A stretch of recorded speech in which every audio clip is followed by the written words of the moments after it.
Bismillahirrahmanirrahim. Assalamualaikum warahmatullahi wabarakatuh.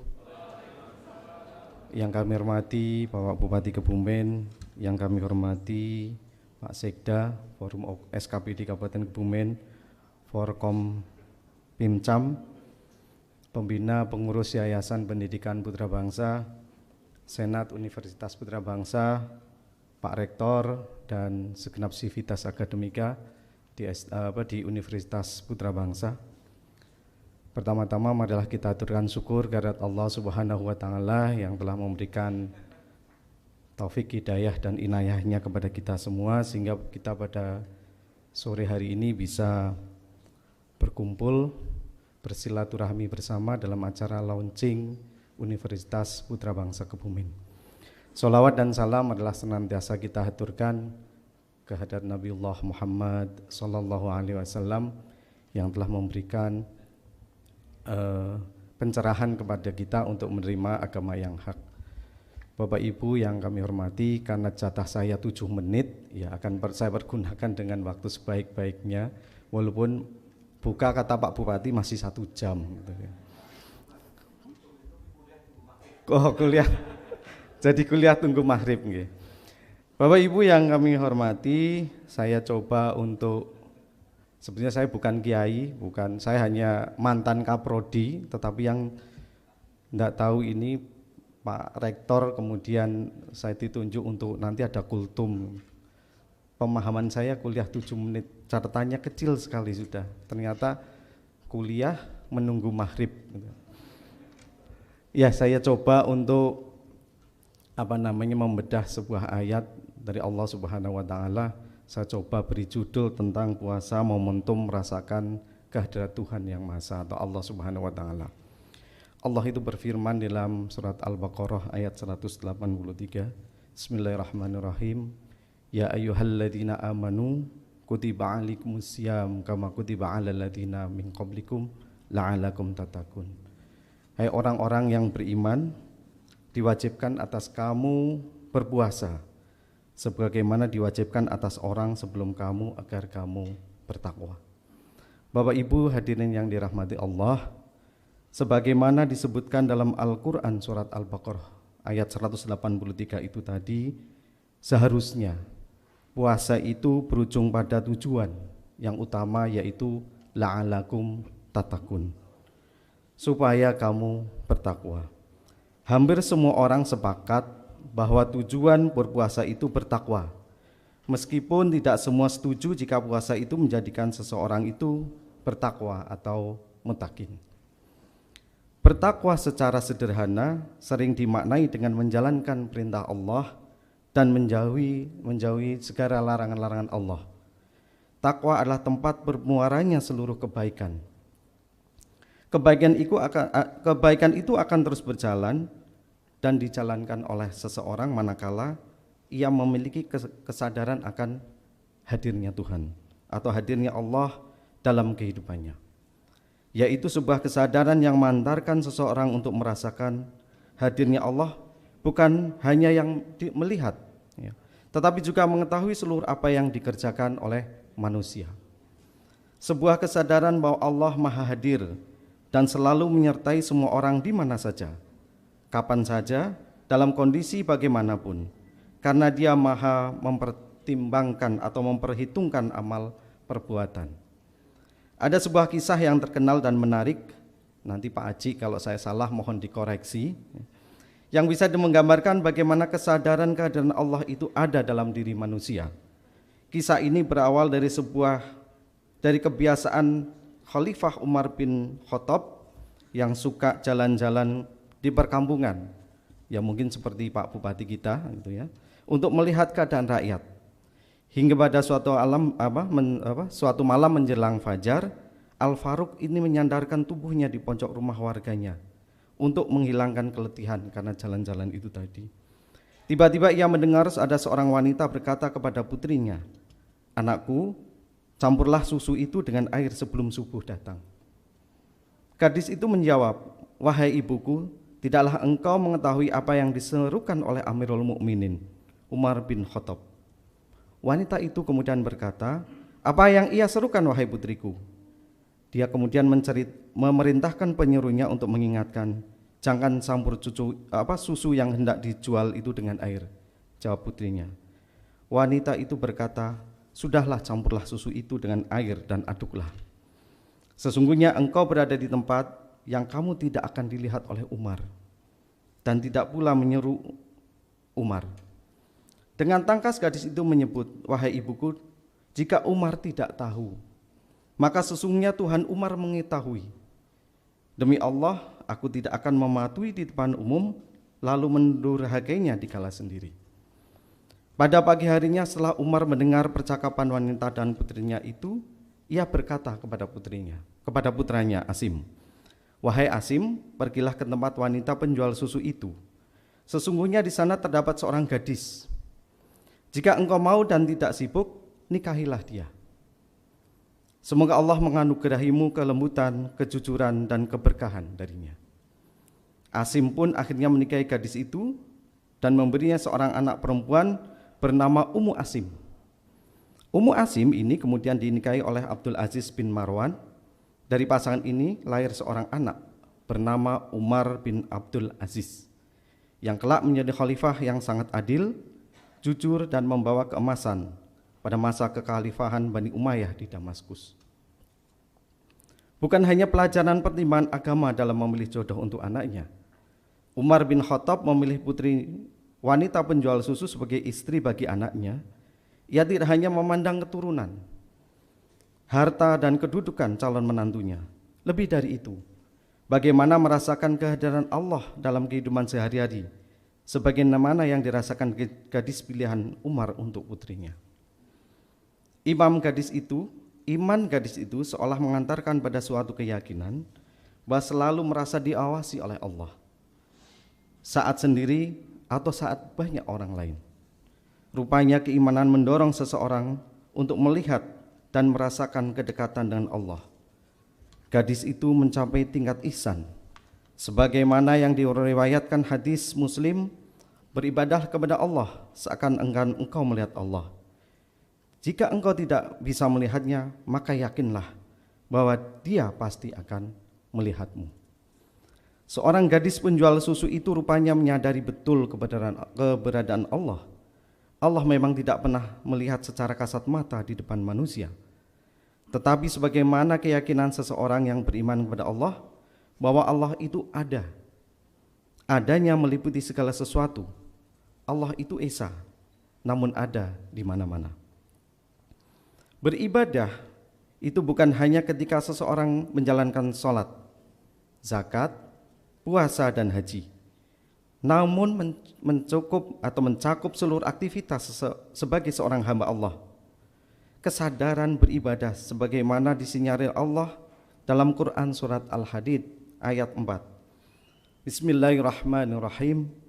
Huwallazi khalaqas samawati wal arda fi sittati ayyamin summa stawa 'alal 'arsy ya'lamu ma yaliju fil ardi wa ma ya'ruju minha wa ma yanzilu minas sama'i wa ma ya'ruju fiha wa huwa ma'akum aina ma kuntum wallahu bima ta'maluna basir.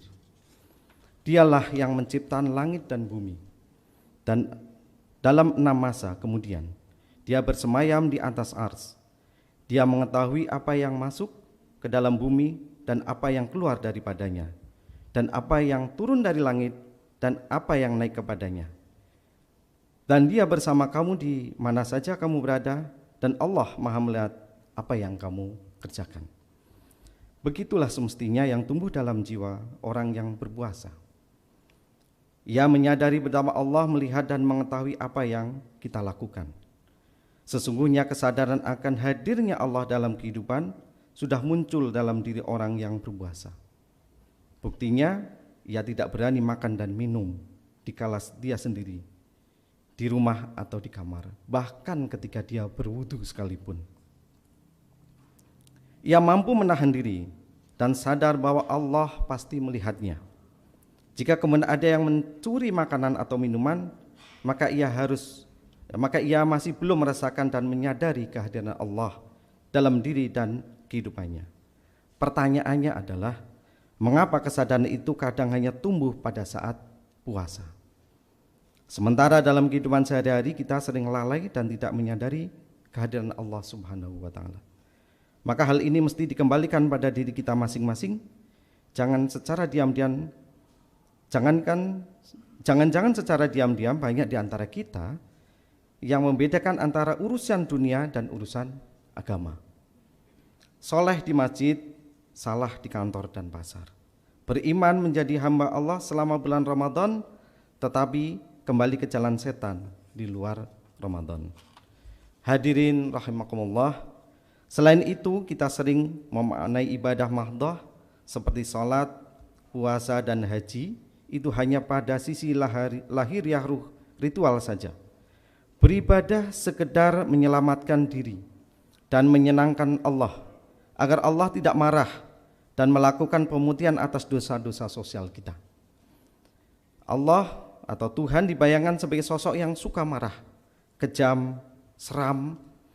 Nah, puasa memang sebuah kewajiban dari Allah, tetapi Allah memerintahkannya bukan tanpa target muara etis. Puasa jelas memiliki nilai etis humanistik horizontal. Artinya, puasa itu memiliki kebenaran universal yang bisa membebaskan diri dari jeratan kepentingan duniawi yang telah memenjarakan dan menjauhkan manusia dari pusat pemilik hidup, Allah yang maha hidup. Hadirin yang dirahmati Allah, manusia yang baik adalah mereka yang mengenal dirinya, juga mengenal Allah Subhanahu wa ta'ala. Tanpa mengenal diri, kita hanya akan merasa hebat, bangga diri, dan sombong dari karunia-karunia-Nya, sehingga menganggap segala sesuatu yang telah dicapai di dunia ini semata-mata jerih payahnya sendiri tanpa adanya kehadiran Allah Subhanahu wa ta'ala. Orang yang mengenal dirinya akan senantiasa menjalankan segala perintah Allah dan menjauhi larangannya. Kerinduan kepada Allah diaplikasikan dengan mengerjakan sholat 5 waktu, puasa, bersedekah, dan sunnah-sunnah lain. Penghambaan yang semacam ini atau penghambaan diri kepada Sang Khalik ditempatkan pada porsi yang utama di kehidupan kita. Hidup dan matinya semata-mata untuk melakukan pengabdian kepada Allah. Selama ini dilakukan sebagai bentuk dari pelaksanaan firman Allah dalam surat Al-An'am ayat 162. Qul innas sholati wa nusuki wa mahyaya wa mamati lillahi rabbil alamin. Sesungguhnya salatku, ibadahku, hidup dan matiku hanya untuk Allah, Tuhan semesta alam.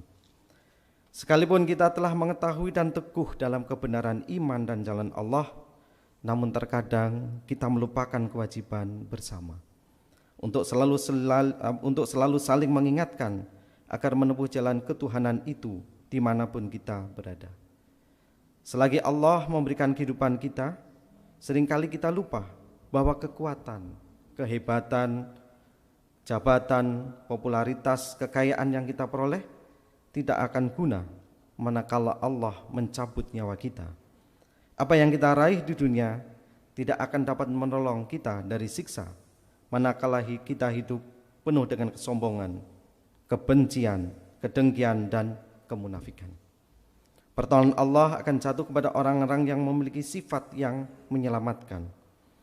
Dalam pandangan sufi, sifat-sifat yang menyelamatkan itu mencakup taubat dan menyesali dosa-dosanya, sabar atas segala anugerah dan ujian Allah, syukur atas segala nikmatnya, takut kepada Allah, berprasangka baik kepada Allah, zuhud pada dunia, ikhlas dan cinta kepada Allah, benar dalam menjalankan segala amal, khusyuk dan tawaduk karenanya, dan beriman serta beramal soleh. Orang-orang yang beriman dan beramal soleh itu tadi, merekalah yang sebenarnya merasakan manisnya kehidupan dan kebahagiaan, karena hatinya selalu tenang, berbeda dengan orang-orang yang lalai dari Allah yang selalu merasa gelisah. Walaupun mungkin kita melihat kehidupan mereka begitu sederhana, bahkan sangat kekurangan harta, namun jika kita melihat jauh ke depan, kita akan mengetahui bahwa merekalah sesungguhnya orang-orang yang paling bahagia. Allah berfirman, Bismillahirrahmanirrahim, man ngamila sholihan min dzakarin aw unsa wa huwa mu'minun falanuhyiyannahu hayatan thayyibah walanajziyannahum ajrahum bi ahsani ma kanu ya'malun. Barang siapa yang mengerjakan amal soleh, baik itu laki-laki maupun perempuan dalam keadaan beriman, maka sesungguhnya akan kami berikan kepadanya kehidupan yang baik. Dalam firman yang lain Allah menyampaikan bahwa walladzina hajaru fillahi min ba'di ma dzulimu lanubawwi anhum fid dunya hasanah wala ajrul khairati akbar walau kanu ya'malun. Dan orang-orang yang berhijrah karena Allah sesudah mereka dianiaya, pasti kami akan memberikan tempat yang bagus kepada mereka di dunia, dan sesungguhnya pahala di akhirat adalah lebih besar kalau mereka mengetahui. Firman Allah di atas mengajarkan kepada kita untuk senantiasa menjadikan hidup ini sebagai ladang pengembelaan dunia dengan segala macam amal kebaikan, sebagai sarana dan bekal untuk memperoleh kebaikan akhirat. Nah, agar puasa kita senantiasa menjadi sarana hidup di jalan Allah, ada beberapa hal mungkin yang bisa kita lakukan. Yang pertama, hendaknya kita meluruskan niat hidup semata-mata karena Allah, menjadikan Al-Quran, baik membacanya dengan memahaminya sebagai sarana untuk mendekatkan diri kepada Allah, meningkatkan kualitas dan kuantitas ibadah kita kepada Allah dimanapun kita berada. Perbanyak bergaul dengan orang yang soleh, perbanyak berzikir dan mengingat kepada Allah, dan jadikan takwa sebagai bekal kehidupan di dunia maupun di akhirat.